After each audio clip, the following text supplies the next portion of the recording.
Hey guys, it's Armello, and you're watching Indie Corner on the Nintendo Enthusiast channel.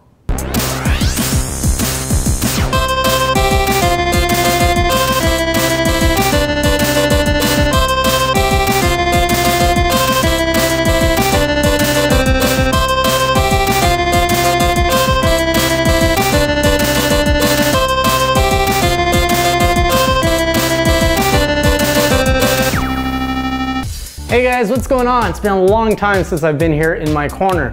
Seems like forever ago that I was talking to you guys about going to E3. That's already been a month, and we've got a ton of indie news to cover, so let's just get right into it.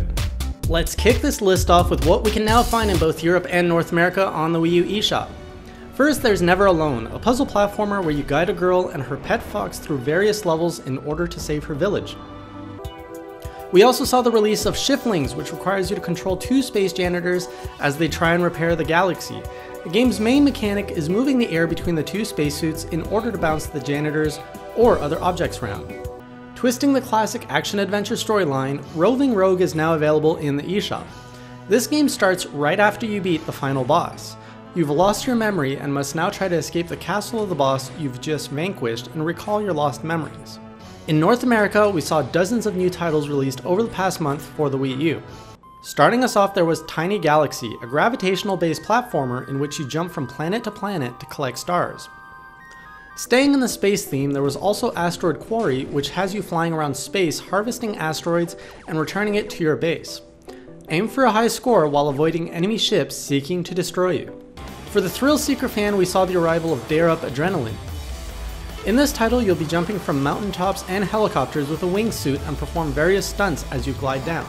Fans of the 8-bit music era will now be able to create their own songs on the Wii U thanks to Kitari, 8-bit music maker. The game comes packed with all the tools you'll need to make your own classic sounding track, or perhaps remixing newer songs in 8-bit style is more your thing. Next up, we have Land It Rocket. This simple game only requires you to land your rocket on the platform without crashing or getting blown up. Then there's Neon Battle, a game that takes Pong and spins it around on itself, quite literally. Play by yourself or with a friend and see how many times you can bounce the ball back without leaving the circle. For those who enjoy some challenges, there's Quadcopter Pilot Challenge. Control a quadcopter and see if you can overcome the different challenges the game has to offer. Fans of the history of video games will want to check out Life of Pixel. Help a lone pixel uncover his past as he journeys through 13 various consoles from the classic gaming era. Lastly, we have Solitaire Dungeon Escape, which blends traditional card games with a fantasy world and story. Solve the various card challenges to acquire the 16 keys to open the door that imprisons your princess. We didn't see as much on the European Wii U eShop, but there was still Funk of Titans. This is a game where timing is key. As your character runs on his own, you must time his moves to collect as many spinning records and get to the end. Also, Europeans can now enter the world of Cube Life, Island Survival, to craft anything they want. The game places you in a 3D world made up of cubes. You can choose to explore the world or build whatever you like. Looking at the 3DS eShop, both territories receive Comic Workshop 2. Artists can now practice their skills on the 3DS.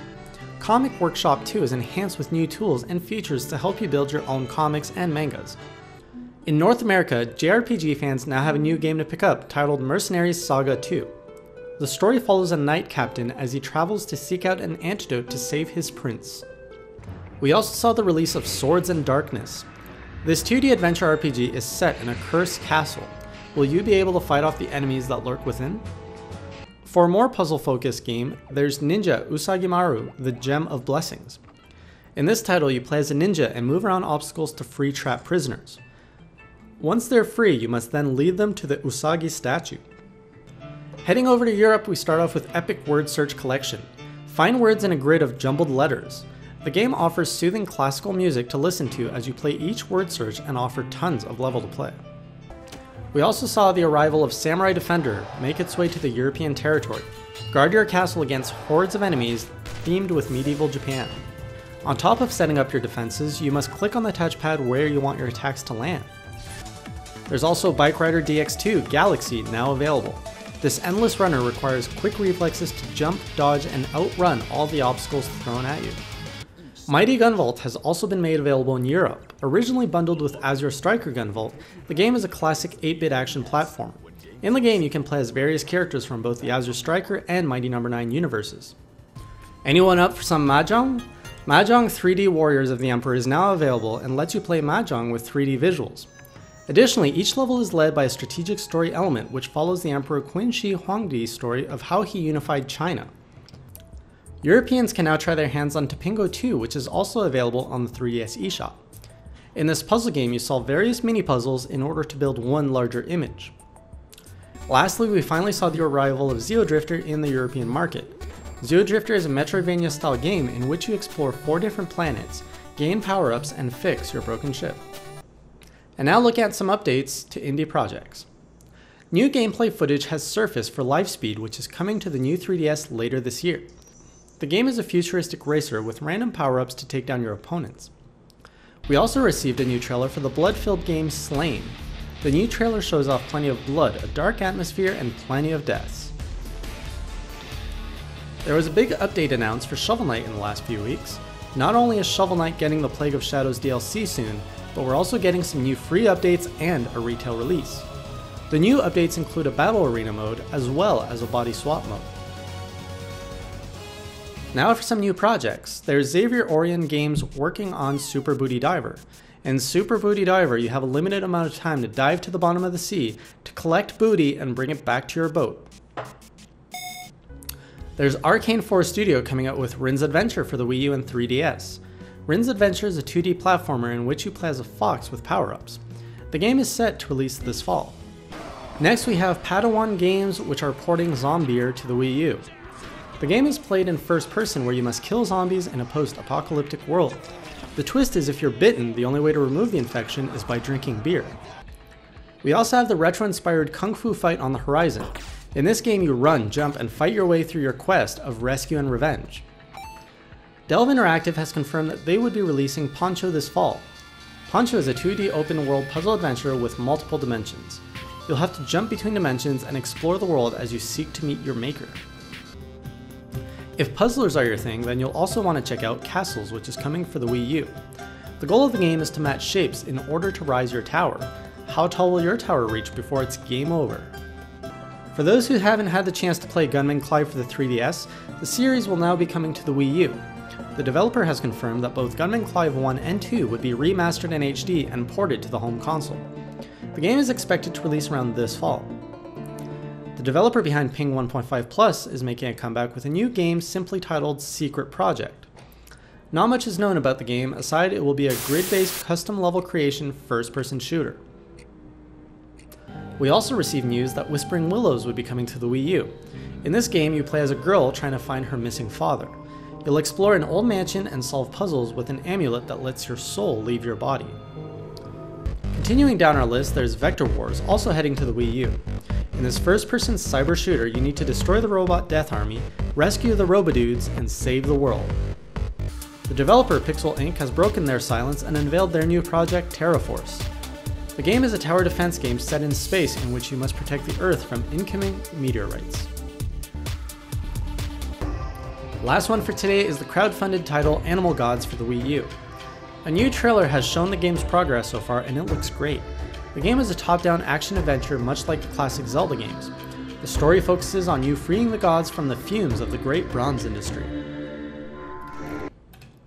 There's just one Kickstarter on my radar these days, which is Red Ash. Inafune is back this time looking to build a spiritual successor to the Mega Man Legends style games.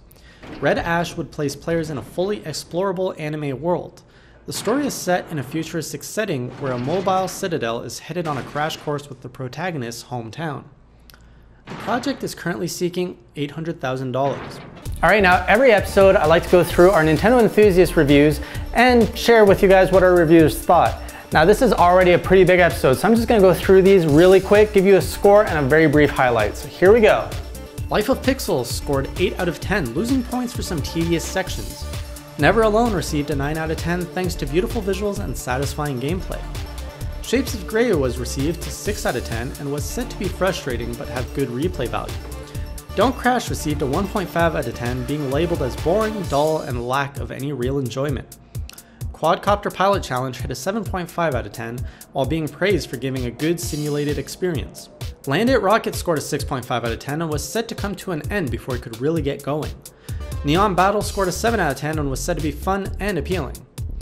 Dare Up was given a 5 out of 10 and was said to be unfair, have poor controls and music. Lastly, Tiny Galaxy received a 4.5 out of 10 due to frustrating level designs and repetitiveness. And now you're all up to date on all your Nintendo Indie news for July 25th, 2015. Now I do apologize if I've missed any news. I had to go back through 4 or 5 weeks worth of, just news posts, trying to dig for all this indie news, and it's very possible that I missed some. If I missed any, do tweet it to me at Jason_Lapine or at IndieCorner_NE. Or if you don't have Twitter, you can always email it to me at jason@enthusiastgaming.com. And I'll put in the next episode, which hopefully will not be a month away. So thanks again for watching. Do remember you can follow us on Twitter at the ones I mentioned before. You can find a bunch of links down here. And again, thank you everyone. We did hit 10,000 subscribers this week. That's an awesome achievement. And we're gonna keep going till we go to 50 and 100,000. I'll see you guys next time. And until then, keep on playing indie.